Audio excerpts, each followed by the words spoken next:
This is the CYBERTAKE S2 Pro portable air conditioning with auxiliary heating. I don't know if you can hear it or not. It is whisper quiet, let me tell you. Being an air conditioner, it's coming in hot. This thing's lightweight, just over 25 pounds. It's IPX4 waterproof, so it can withstand getting splashed and some light rain. So that's pretty good if you got it sitting outside your shed, your workshop, your rooftop tent, your ground tent, something like that. It comes with a dual hose configuration for both intake and outtake. So it circulates the air for whatever situation you have it installed in. It's got a 6-speed fan to maximize cooling or minimize cooling, depends on how much you want to chill. What else? Let's see. It's got a handy dandy Bluetooth remote. It's right here. So that way, you have the unit stored outside and you're inside your tent or your shed, your workshop, your garage. You can press the button to control it remotely.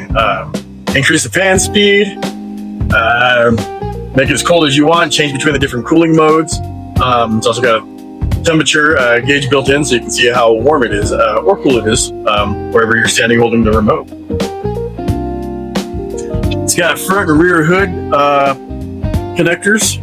We'll snap them on the front or the back, depending on if you want the cooling function of the portable air conditioner or the auxiliary heating function, so it can function as a heater. There's actually quite a bit of warm air blowing out the back right now because, again, I do have it on.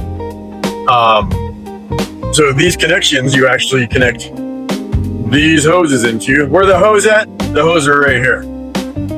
Bad joke. So again, connect these, connect the hoses. You run them into wherever you want to get cooled down or heated down, and that'll hold them in place. We got an optional drain hose here, and I say optional because the unit, you don't have to have it drain while you're running it. It can collect in there. You can empty it at will. If you do have it sitting outside, why not collect the drain hose into one of the 2 outlets in the back, and it'll drain while it's running. You don't ever have to worry about checking it or it getting full.